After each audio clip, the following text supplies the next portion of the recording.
Bismillahirrahmanirrahim. Assalamualaikum warahmatullahi wabarakatuh.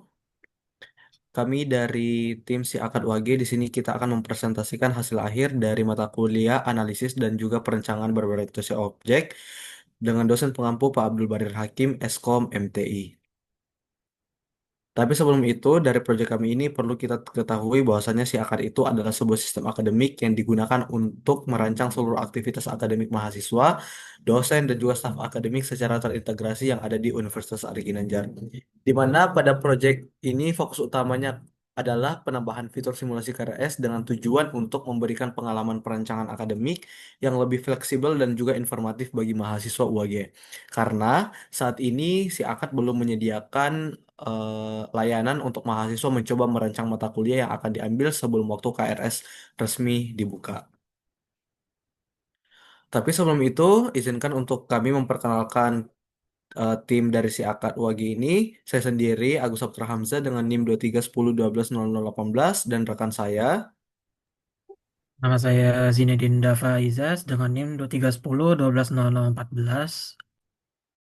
Dan saya Muhammad Abian Alwafi Effendi dengan NIM 23 101 224 sebagai UI UX Design. Dan saya sendiri atas nama Hairan Fatila dengan NIM 2310 120022. Saya di sini sebagai tim teknisnya. Oke, baik, di sini ada salah satu use case diagram yang di mana ada beberapa aktor yaitu mahasiswa, operator BAA, admin prodi, dan dosen. Masing-masing aktor ini mempunyai use case masing-masing dan juga memiliki perannya masing-masing. Dan berikut adalah identifikasi untuk aktor dan juga identifikasi untuk use case-nya. Boleh next? Untuk identifikasi aktor sendiri ada mahasiswa, yaitu memiliki peran memilih semester mata kuliah untuk disimulasikan dan menyimpan mata kuliah simulasi. Aktor admin prodi berperan sebagai mengelola daftar mata kuliah dan dosen pengampu dan menentukan mata kuliah pilihan atau wajib pada tiap semester. Lalu ada aktor admin BAA yang memiliki peran untuk membuat data kuliah dan memvalidasi serta mengaktifkan KRS. Lalu terakhir ada aktor dosen yang memiliki peran untuk melakukan perkuliahan. Selanjutnya ada identifikasi use case, di mana ada use case login dashboard itu yang dilakukan oleh semua aktor dan keterangannya adalah masuk ke sistem untuk menggunakan fitur. Lalu ada use case menyusun jadwal kuliah, ini mana aktor adalah admin BA yang ber, yang ber- yang membuat sebuah jadwal di setiap mata kuliah. Lalu ada use case menyusun pembukaan KRS, aktor ada admin PA juga yang memiliki keterangan menjadwalkan pembukaan KRS. Lalu ada use case menyediakan mata kuliah simulasi tiap semester yang dilakukan oleh admin prodi untuk memasukkan mata kuliah ya untuk bisa dipilih. Lalu ada menentukan mata kuliah pilihan atau wajib yang beraktor admin prodi juga untuk memfilter mata kuliah wajib dan pilihan. Lalu ada memilih semester yang dimana aktor adalah mahasiswa, memilih semester sesuai tahun ajaran atau yang akan disimulasikan. Lalu ada use case memilih mata kuliah untuk simulasi dan juga ini ada perannya untuk mahasiswa yang dimana untuk memilih mata kuliah yang ingin dipilih. Lalu ada melakukan simulasi mata kuliah yang diperankan oleh mahasiswa untuk melakukan simulasi terhadap mata kuliah yang dipilih. Lalu ada simulasi tersimpan, aktor adalah mahasiswa, menyimpan mata kuliah yang akan disimulasi dan melihat jadwal simulasi yang dilakukan oleh mahasiswa untuk menampilkan visual jadwal mata kuliah yang akan disimulasikan. Lalu terakhir ada melaksanakan perkuliahan yang dilakukan oleh dosen untuk melakukan pembelajaran mata kuliah. Oke, baik. Selanjutnya di sini adalah use case naratif dari use case analisis tadi. Kita lanjutkan ke use case naratif. Nah, untuk use case pertama adalah use case dalam menyusun jadwal kuliah. Dalam hal ini sebagai business requirement, kemudian use case ID adalah UC001, kemudian ini priority-nya sebagai high, kemudian source-nya adalah admin BAA, untuk primary business action-nya adalah nanti menentukan jadwal kuliah, dan other participating action adalah dosen, dan other interested stakeholder adalah mahasiswa dan juga admin prodi. Kemudian untuk description-nya sendiri adalah menyusun jadwal perkuliahan untuk tiap semester. Untuk precondition-nya adalah data mata kuliah dan dosen telah tersedia dan trigger-nya adalah semester baru dimulai. Kemudian ada typical course of events-nya di sini ada terbagi menjadi dua yaitu after action dan juga system response. Di mana after action-nya adalah admin memasukkan jadwal, memasukkan data dan juga menyimpan. Sedangkan sistem response-nya adalah menampilkan penginputan jadwal, validasi prasyarat atau sesuai atau tidak, kemudian jadwal tersimpan di database. Kemudian adapun alternatif course-nya adalah jika terjadi bentrok, sistem akan menolak dan memberi saran waktu atau ruangan lain. Nah, kemudian ada post condition, business rules, dan lain sebagainya. Kemudian lanjut. Untuk use case selanjutnya adalah use case menyusun pembukaan KRS, di mana prioritinya di sini adalah high, kemudian source-nya adalah admin BAA, kemudian untuk priority business action-nya adalah admin BAA tersendiri. Untuk other participating action-nya adalah, untuk other interested stakeholder-nya adalah admin prodi.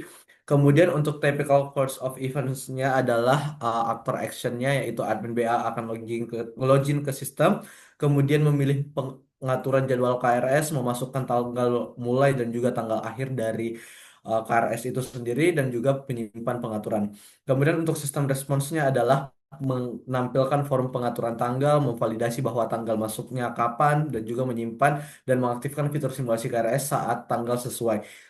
Dan yang terakhir adalah menampilkan status aktif atau tidaknya periode KRS. Kemudian bisa kita lihat alternatif alternatif course-nya, conclusion, post condition, business rules, implementation constraints and specification, dan juga open issues-nya adalah ketidaksesuaian antara kalender sistem dan juga realitas akademiknya. Kemudian untuk use case selanjutnya, yang ketiga adalah di sini use case menyediakan mata kuliah simulasi tiap semester, di mana untuk prioritinya adalah high dan juga sebagai business requirement juga. Untuk source-nya adalah admin prodi, kemudian primary business action-nya adalah admin BA, dan juga ada participating action-nya adalah mahasiswa. Kemudian untuk typical course of events-nya adalah actor action-nya adalah admin prodi akan melakukan login, kemudian menyusun mata kuliah yang akan disediakan, kemudian memilih semester yang akan diisi, kemudian menandai mata kuliah yang aktif dan menyimpan daftar. Untuk sistem responsnya adalah menampilkan berdaftar mata kuliah yang sudah eh, ditentukan, kemudian menyimpan pilihan dan juga menampilkannya ke halaman mahasiswa. Kemudian di sini ada alternatif course-nya, tidak ada mata kuliah aktif, maka mahasiswa tidak bisa melakukan simulasi. Conclusion, post condition, business rules-nya, dan terakhir adalah open issues-nya adalah jika kurikulum berubah saat simulasi aktif. Ini yang menjadi isu dalam use case naratif ini.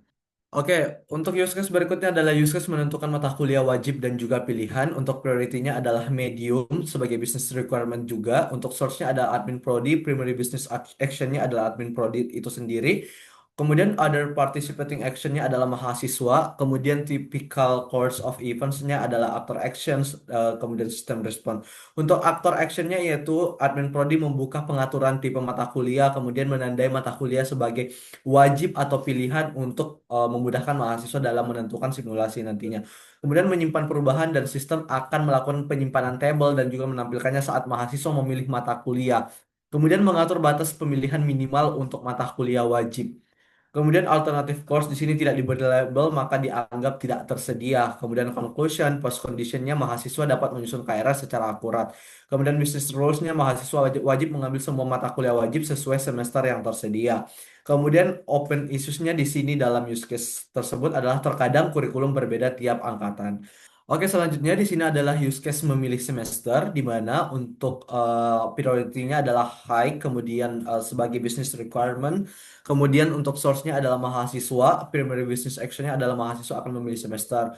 Untuk description-nya sendiri adalah, untuk ada interested stakeholder-nya ini adalah admin prodi, kemudian description-nya mahasiswa akan memilih semester yang ingin disimulasikan atau diakses untuk jadwal. Kemudian untuk typical course of events-nya dibagi menjadi dua adalah actor actions dan juga system response, di mana mahasiswa akan login ke sistem, kemudian mahasiswa akan memilih semester. Kemudian untuk sistem response-nya adalah sistem tampilkan menu simulasi, kemudian sistem tampilkan mata kuliah dan juga jadwal dari semester tersebut. Kemudian alternatif course-nya jika semester belum aktif atau tersedia sistem menolak pilihan. Kemudian ada conclusion, post condition, business rules, implementation constraints and specification. Jadi harus ada daftar semester terurut. Kemudian untuk open issues-nya di sini adalah perlu batas semester yang bisa diakses. Nah, use case naratif berikutnya adalah use case memilih mata kuliah untuk simulasi sebagai business requirement dengan priority high sebagai source adalah mahasiswa. Primary business action-nya adalah mahasiswa akan memilih mata kuliah. Kemudian untuk other interested stakeholder-nya adalah admin prodi. Kemudian untuk description-nya sendiri, proses pemilihan mata kuliah simulasi berdasarkan semester. Untuk typical course of events-nya terbagi menjadi dua, yaitu actor actions dan juga system response. di mana mahasiswa akan memilih semester dan juga mahasiswa memilih mata kuliah. Kemudian untuk sistem responsnya adalah sistem menampilkan daftar mata kuliah yang tersedia dan juga sistem menampilkan kelis simulasi. Kemudian ada alternatif course-nya jika memilih mata kuliah di luar semester aktif, sistem akan secara tentunya menolak. Kemudian untuk conclusion post condition-nya daftar mata kuliah tersimpan sementara. Untuk business rules tidak boleh memilih mata kuliah dengan persyarat yang belum terpenuhi. Kemudian asumsi data prasyarat tersedia di sistem dan juga open issues-nya yaitu perlu sistem rekomendasi otomatis. Kemudian use case naratif berikutnya adalah use case memilih mata kuliah sebagai business requirement. Untuk prioritinya adalah high, kemudian untuk source-nya adalah mahasiswa, kemudian primary business action-nya adalah mahasiswa melakukan simulasi. Untuk other interested stakeholder-nya adalah admin prodi, kemudian untuk description-nya sistem akan menyusun jadwal mata kuliah berdasarkan pilihan mahasiswa. Kemudian untuk typical course of events-nya adalah after actions, mahasiswa akan klik tombol simulasi, kemudian sistem akan menampilkan hasil simulasi. Untuk sistem responsnya adalah sistem proses penyusunan jadwal, kemudian mahasiswa meninjau hasilnya. Dan untuk alternatif course-nya adalah jika jadwal bentrok, sistem akan otomatis memberi peringatan bahwasannya jadwal akan bentrok. Kemudian untuk conclusion adalah mahasiswa dapat melihat potensi jadwal kuliah, kemudian hasil akan ditampilkan. Kemudian implementation constraints and specification-nya adalah sistem butuh data jadwal dan juga kapasitasnya. Untuk isusnya dari use case narrative ini adalah simulasi bisa digunakan untuk mendaftar KRS langsung. Kemudian untuk use case berikutnya di use case naratif adalah use case simulasi tersimpan. Nah, di sini sebagai business requirement dengan priority medium, kemudian untuk source-nya adalah mahasiswa, kemudian primary business action-nya adalah mahasiswa akan menyimpan simulasi untuk other participant dan stakeholder-nya di sini nggak ada. Untuk deskripsinya sendiri adalah proses menyimpan hasil simulasi mata kuliah yang telah dibuat oleh mahasiswa itu sendiri. Precondition-nya adalah simulasi telah dilakukan dan triggernya mahasiswa klik tombol simpan simulasi. Untuk typical course of events sama seperti sebelumnya ada dua yaitu actor actions dan system response di mana mahasiswa akan ngeklik simpan. Kemudian untuk responnya adalah sistem menyimpan konfigurasi simulasi dan juga tersimpan. Untuk alternatif course-nya adalah jika tidak ada nama disertakan, sistem akan memberi peringatan. Untuk conclusion-nya adalah si simulasi berhasil disimpan dan bisa diakses kembali. Di sini ada business rules, implementation, dan asumsi. Kemudian untuk open issues-nya adalah perlu sistem backup simulasi. Selanjutnya adalah use case naratif dari use case melihat jadwal simulasi di mana sebagai business requirement dengan priority medium dengan source adalah mahasiswa, kemudian untuk primary business actionnya adalah mahasiswa membuka jadwal simulasinya. Untuk deskripsinya adalah mahasiswa membuka kembali jadwal simulasi yang telah disimpan, kemudian minimal satu simulasi sudah disimpan sebagai precondition untuk mahasiswa memilih menu lihat simulasi sebagai triggernya. Kemudian untuk typical course of events-nya di sini ada actor action di mana mahasiswa membuka menu simulasi, kemudian sistem akan menampilkan daftar simulasi tersimpan. Kemudian selanjutnya mahasiswa pilih salah satu dan juga sistem akan menampilkan jadwal dan juga detailnya. Maksudnya milih salah satu ini adalah misal semester yang akan mereka pilih sesuai dengan apa yang disimulasikan sebelumnya. Kemudian alternatif course-nya adalah jika tidak ada simulasi tersimpan, sistem akan menampilkan pesan kosong. Konklusinya adalah mahasiswa dapat meninjau kembali simulasinya, kemudian simulasi dapat dibandingkan atau direvisi sebagai post condition. Kemudian business rules adalah sistem tidak boleh diedit setelah KRS dibuka. Kemudian implementation constraints-nya adalah simulasi harus memiliki timestamp. Kemudian asumsinya adalah data simulasi disimpan dengan benar dan juga untuk open issues-nya adalah perlu fitur export atau cetak. Oke, kemudian selanjutnya untuk sistem sequence diagram akan disampaikan oleh rekan saya. Oke, baik, terima kasih. Sekarang di sini saya akan menjelaskan tentang sistem sequence diagramnya. Kita mulai dulu dari use case menyusun jadwal kuliah. Nah, pertama-tama tentu aja ya, sistem itu tentu nggak akan bisa jalan kalau belum ada data jadwal kuliah. Makanya tahap awal itu pasti dimulai dari aktor dari admin BAA-nya. Di sequence diagram ini, admin BAA itu login ke sistem, lalu mengakses fitur penyusunan jadwal kuliah. Em, Saat itu sistem bakalan nampilin format input. Di sini admin mulai memasukkan informasi penting seperti nama mata kuliah, hari dan jam perkuliahan, ruangan serta dosen pengampunya itu siapa. Setelah semuanya terisi, admin mengklik tombol simpan jadwal dan sistem akan menyimpan semua data tersebut ke dalam basis data. Panah-panah dalam diagram ini menunjukkan interaksi antar komponen, mulai dari pengiriman permintaan untuk form, proses pengisian, validasi input, dan hingga penyimpanan ke database dan notifikasinya itu berhasil. Proses ini sangat fundamental karena seluruh simulasi mahasiswa nantinya akan bergantung pada jadwal yang disusun di sini. Kalau jadwalnya nggak lengkap, maka simulasi pun bisa error. Oke, kita lanjut ke use case menyusun pembukaan KRS. Nah, lanjut ke tahap berikutnya. Setelah jadwal kuliah tersedia, sistem perlu dikondisikan agar mahasiswa hanya bisa akses fitur simulasi atau pengisian KRS ini sesuai periode tertentu. Nah, di sequence ini admin BAA masuk ke sistem dan mengakses menu pengaturan periode KRS. Admin di sini tuh bakalan masukin tuh tanggal awal dan akhir periode KRS. Kemudian sistem akan memvalidasi data yang dimasukkan. Apakah tanggalnya itu logis dan tidak bentrok dengan periode lain. Kalau semua valid, sistem menyimpan periode tersebut lalu memberikan feedback sukses kepada admin. Di diagram ini kita bisa lihat jelas alurnya dari request form, submit periode, validasi, dan simpan lalu notifikasi sukses itu bakalan muncul. Dan disinilah fitur ini cukup penting ya karena akan otomatis aktif berdasarkan tanggal ini. Artinya mahasiswa nggak bisa asal masuk sistem kapan aja.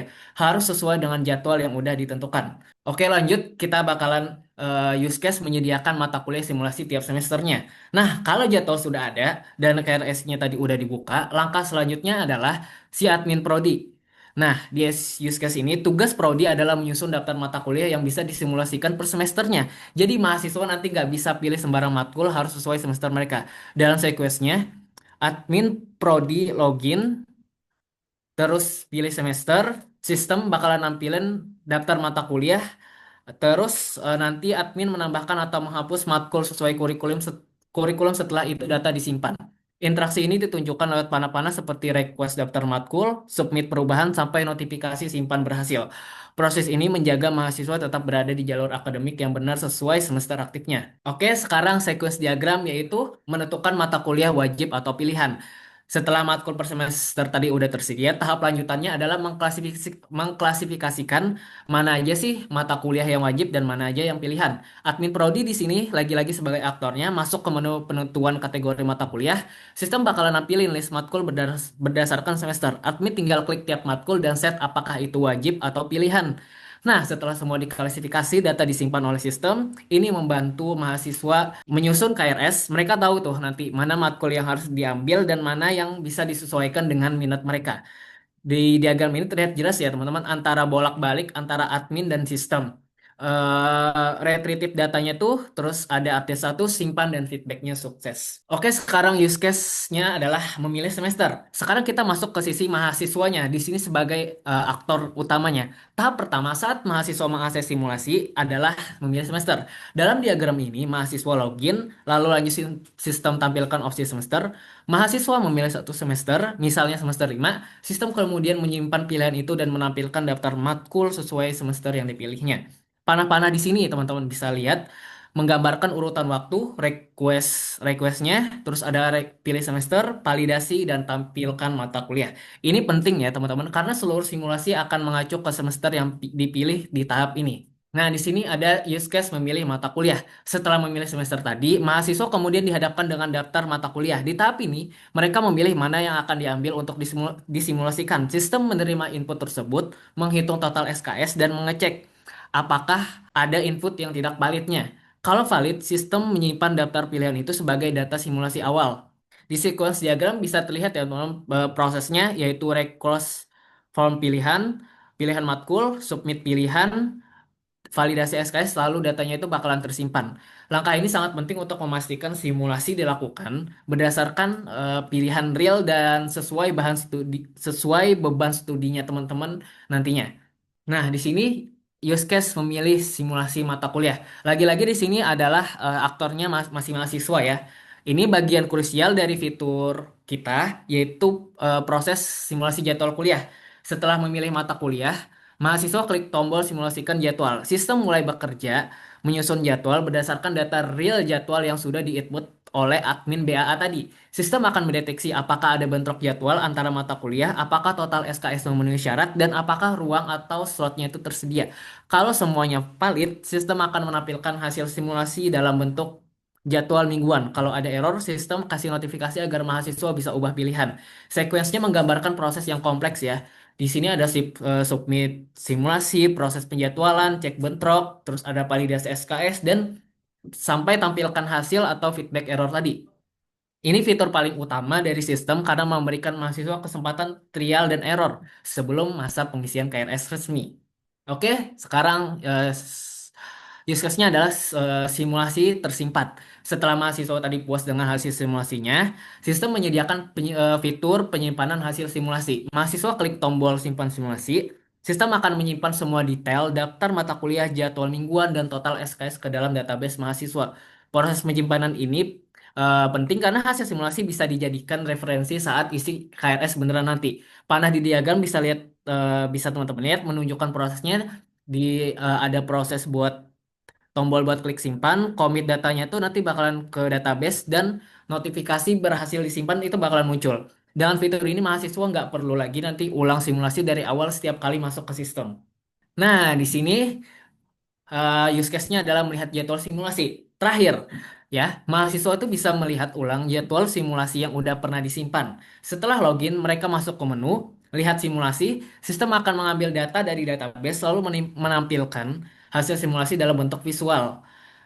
Biasanya jadwal mingguan dengan slot waktu, dosen, dan ruang kuliah. Ini memberikan kenyamanan karena mahasiswa bisa evaluasi ulang atau mencocokkan dengan rencana mereka. Panah di diagram menunjukkan request hasil simulasi, query ke database, dan render hasil ke UI-nya. Inilah ya mungkin yang jadi penutup dari seluruh alur simulasi KRS yang udah ditampilkan melalui sistem sequence diagram ini. Dan kita lanjut lagi ke diagram activity. Boleh akan dilanjutkan teman saya. Oke, baik, terima kasih. Lalu sini ada diagram activity untuk menyusun jadwal kuliah, yang dimana menyusun jadwal kuliah ini diatori oleh admin BAA. Yang pertama itu admin BA itu menyusun jadwal kuliah, lalu memilih mata kuliah yang ingin dijadwalkan. Lalu BA meminta ke sistem untuk menampilkan jadwal mata kuliah yang tersedia. Setelah menyusun jadwal oleh aktor BA sendiri, lalu menyimpan jadwal mata kuliah yang disusun dan bisa ditampilkan. Next. Selanjutnya ada menyusun pembukaan KRS, yang dimana admin BA di sini berperan untuk membuka penjadwalan pembukaan KRS, yang dimana pembukaan jadwal KRS ini akan dikirimkan oleh ke sistem untuk menyimpan jadwal pembukaan KRS sesuai dengan tanggal yang dipilih. Habis itu baru bisa mahasiswa untuk mengisinya. Next. Lalu nomor tiga di sini ada menyediakan mata kuliah simulasi, yang dimana di sini admin prodi berperan untuk menginput data mata kuliah. Dan di sini juga ada decision atau ada jika atau tidak. Yang dimana decision ini ada konfirmasi atau tidak sesuai. Jika sudah dikonfirmasi akan sesuai, baru meninjau mata kuliah yang valid. Ketika valid akan dimasukkan ke dalam sistem untuk didata. Lalu ada menentukan mata kuliah wajib atau pilihan ini yang dimana akan difilter oleh admin prodi sendiri. Yaitu admin prodi akan menginput mata kuliah. Nah, jika eh, sini ada decision lagi yang dimana ada wajib, pilihan dan tidak sesuai. Jika wajib maka dimasukkan ke wajib. Jika mata kuliah pilihan akan dimasukkan ke dalam mata kuliah. Jika tidak sesuai berarti akan mengulang dari awal lagi untuk menginput mata kuliah. Mata kuliah wajib dan mata kuliah pilihan akan disimpan dalam sistem lalu eh, disebarkan untuk dilihatkan di mahasiswa. Selanjutnya ada memilih semester. Ini mana memilih semester ini adalah aktor adalah mahasiswa. Mahasiswa ingin memilih semester sesuai tahun ajaran mereka. Lalu sistem akan merespon sistem semester yang tersedia. Lalu melihat mata kuliah yang dijabarkan. Ketika sudah pilih mata kuliah dan juga kirim melalui sistem akan dilakukan oleh validasi apakah valid atau tidak valid. Jika tidak valid maka ulang dari tidak lihat mata kuliah dan melanjutkan ke sistem. Jika valid akan dilakukan konfirmasi pilihan mata kuliah lalu pilihan mata kuliah tersimpan ke dalam sistem. Selanjutnya ada memilih mata kuliah untuk simulasi, ya di mana mahasiswa sini adalah lihat daftar mata kuliah di dalam sistem. Ketika sudah melihat, mahasiswa memilih mata kuliah dan juga melihat jadwal yang akan ditampilkan oleh sistem. Jika ada bentrok, maka akan mengulang lagi ke awal dalam pilih mata kuliah sesuai dengan jadwalnya. Jika valid, maka maka mahasiswa akan menyimpan pilihan mata kuliah lalu diperlihatkan di dalam sistem untuk hasil dari pilihan mata kuliah dari mahasiswa tersebut. Selanjutnya ada melakukan simulasi mata kuliah dan simulasi tersimpan yang dilakukan oleh admin BAA. Nah, sini ada admin BAA memilih jadwal. Jika jika ada bentrok, maka mata kuliah akan menyimpan. Ada ben jika tidak, maka mata kuliah akan tersimpan. Jika ada bentrok, maka dilakukan sebuah pop-up, yaitu berupa peringatan kalau mata kuliah ini bentrok akan diulang ke memilih jadwal. Jika tidak, maka mata kuliah akan disimpan. Lalu jadwal akan terlihat di halaman UI dan selesai. Dan selanjutnya ada kelas diagram yang akan dilanjutkan oleh rekan saya. Oke, baik. Terima kasih. Di sini saya akan melanjutkan untuk pembahasan terkait kelas diagram, di mana diagram ini menggambarkan sebuah struktur sistem simulasi KRS atau kartu rencana studi yang memungkinkan mahasiswa menyusun rencana mata kuliah berdasarkan semester yang ditawarkan. Diagram ini terdiri dari beberapa kelas utama seperti mahasiswa, semester, mata kuliah, simulasi KRS, dan juga detail simulasi KRS. Kemudian untuk di tabel pertama adalah mahasiswa di mana memiliki atribut seperti NIM, nama, email, angkatan, dan juga prodi. Untuk fungsinya mencakup adalah login untuk masuk ke sistem, pemilih semester untuk memilih semester aktif, kemudian untuk membuat simulasi KRS, kemudian simpan simulasi, dan juga untuk menyimpan hasil simulasi. Kemudian untuk relasinya di sini adalah satu mahasiswa bisa membuat banyak simulasi KRS atau one to many untuk mahasiswa juga berinteraksi dengan semester. Kemudian untuk tabel semester di sini adalah atributnya adalah ID semester, nama semester, dan juga tahun. Kemudian menunjukkan periode akademik di mana mata kuliah ditawarkan. Kemudian untuk relasinya adalah satu semester bisa memiliki banyak mata kuliah sebagai one to many, kemudian digunakan sebagai konteks saat mahasiswa menyusun simulasi. Kemudian di tabel ketiga adalah admin prodi, sebagai atributnya adalah ID admin, kemudian nama. Kemudian fungsinya adalah untuk atur mata kuliahnya, yaitu mengatur data mata kuliah yang ditawarkan oleh prodi. Kemudian untuk relasinya adalah berperan dalam menentukan mata kuliah yang tersedia di setiap semester. Kemudian untuk mata kuliah, tabel mata kuliah memiliki atribut kode MK, nama MK, SKS, jenis, dan juga semester. Untuk metodenya sendiri adalah simpan mata kuliah yang menyimpan data mata kuliah ke sistem, kemudian relasinya adalah ke semester sebagai tempat yang akan ditawarkannya. Kemudian digunakan dalam menyusun simulasi KRS oleh mahasiswa. Kemudian tabel selanjutnya adalah simulasi KRS dengan atribut adalah ID simulasi, tanggal, status, dan juga total SKS. Untuk metodenya adalah tampilkan ringkasan untuk melihat hasil simulasi, kemudian hitung total SKS-nya untuk menghitung jumlah SKS-nya mungkin, kemudian tambah mata kuliahnya untuk memasukkan MK ke simulasi. Kemudian batal mata kuliah untuk membatalkan MK yang sudah dipilih, kemudian simpan simulasi adalah untuk menyimpan semua pilihan. Kemudian adapun relasi dalam tabel ini adalah dimiliki oleh satu mahasiswa berisi banyak detail simulasi KRS. Kemudian untuk yang terakhir adalah detail simulasi KRS, di mana yaitu menyimpan data rinci tentang mata kuliah dalam satu simulasi, di mana atributnya adalah ID detail, ID simulasi, kode MK, dan juga status pengambilan. Dengan relasi adalah ke simulasi dan juga mata kuliah di sini. Kemudian di sini adalah ada metode plus dan min itu adalah plus itu adalah public, kemudian untuk min itu adalah private dalam dalam sebuah table-table tersebut. Oke, kemudian selanjutnya untuk entity relationship diagram atau ERD akan dilanjutkan oleh rekan saya. Oke, di sini ada entity relationship diagram di mana entity ini merupakan dari database ya, database untuk dari sistem kita. Nah, di sini juga ada itu entity yang di mana tuh diagram relasi di database di dalam sebuah project kita. Di sini ada admin BA yang berisi tentang admin, nama dan email. Lalu ada periode KRS, periode KRS ID, lalu ada KRS ID, semester ID, terus tanggal mulai, tanggal selesai, dan aktif. Dan di mana untuk periode KRS ini akan direlasikan oleh admin BA sebagai pembuka periode KRS. Yang selanjutnya ada KRS. Ini berisi tentang primary kayak ada KRS ID, lalu ada khusus KRS ID, semester, terus juga ada NIM, terus ada periode KRS ID, dan juga tanggal pengisian. Yang dimana merupakan ini tabel tabelnya direlasikan oleh tabel semester, tabel mahasiswa, dan juga tabel KRS detail seperti itu. Terus juga tabel semester yang dimana ini ada pilihan untuk mahasiswanya. Sini ada nama semester, nama itu adalah semester berapa ya. Lalu ada tahun ajaran yang juga aktif atau tidak. Terus ada tabel mahasiswa, ini berisi tentang NIM, nama, email, angkatan, dan juga prodi. Selanjutnya ada tabel mata kuliah yang terisi oleh kode MK sebagai primary key, lalu ada nama, SKS, prodi, lalu ada admin prodi, lalu ada semester ID, lalu ada dosen. Ini di mana di tabel mata kuliah ini akan direlasikan oleh dosen sebagai pengajar, lalu juga admin prodi sebagai pembukaan mata kuliah pilihan atau tidak atau khusus. Sini ada jadwal yang berisi tentang jadwal ID sebagai primary key, lalu ada kode MK, lalu ada hari, jam mulai, jam selesai, dan juga ada ruangan. Jadwal ini disesuaikan dengan kode mata kuliah, yang di mana mata kuliah ini akan menerima jadwal itu kapan, dan di mana, dan di hari apa, seperti itu. Selanjutnya ada database capacity planning yang dilanjutkan oleh rekan saya. Oke, baik.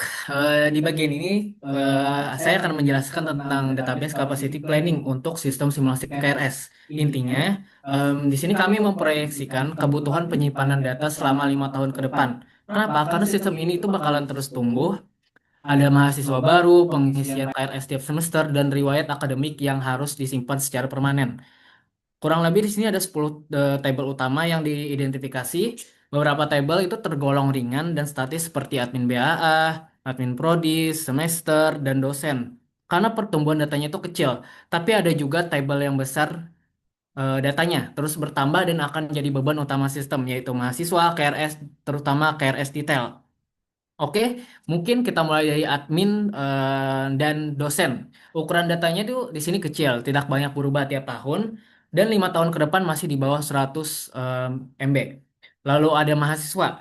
Karena mahasiswa itu terus bertambah, diprediksi bisa sampai 4,8 juta record dengan total ukuran sekitar 4,6 gigabyte. Ini butuh perhatian karena data mahasiswa harus disimpan selamanya untuk keperluan transkrip dan histori. Lalu ada semester dan periode KRS. Ini pertumbuhannya lambat dan ukuran totalnya itu sangat kecil tapi tetap krusial secara fungsional.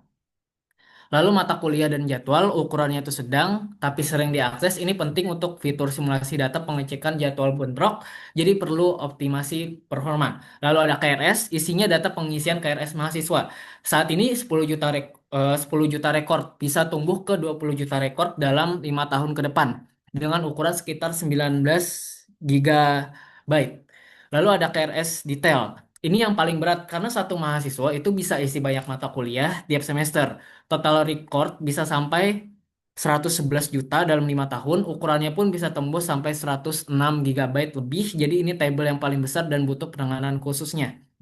Jadi, dari semua table itu yang paling perlu diperhatikan adalah table-table besar seperti mahasiswa, KRS, dan KRS detail. Kita perlu siapkan minimal 150 gigabyte storage untuk 5 tahun ke depan dan pastikan sistem mendukung indexing, backup berkala, dan kemungkinan partisi data. Dengan perencanaan seperti ini, sistem bisa tetap stabil dan scalable walaupun beban data terus bertumbuh. Oke, kita bakalan lanjut lagi yang akan dilanjutkan oleh teman saya. Oke, baik. Terima kasih. Selanjutnya di sini adalah screenshot-nya. Di sini untuk tampilan UI UX-nya yang kami desain di Figma. Di sini bisa kita lihat untuk frame-frame-nya di mana frame 1, kemudian di sini ada semester untuk frame semester, kemudian kok acak ya? Frame satunya mana? Udah nih, ketiga menit lagi. Ayo, dong. Iya, di kita satunya. Iya, kok di situ? Nggak apa-apa, udah langsung aja. Ya udah, nggak apa-apa. Ini adalah Ya udah, tar ulang dulu screenshot-nya. Oke, baik. Selanjutnya di sini adalah bagian screenshot-nya, di mana di sini adalah tampilan UI UX-nya, di mana kita ngedesain di Figma untuk menentukan flow dari fitur simulasi KRS ini. Bisa dilihat bersama-sama. Untuk screen-nya di sini ada banyak yang kami buat, mulai dari frame 1 sampai frame lainnya yang mana saling terintegrasi dan juga untuk buttonnya segala macamnya. Kemudian untuk tombol notifikasi dan segala macamnya.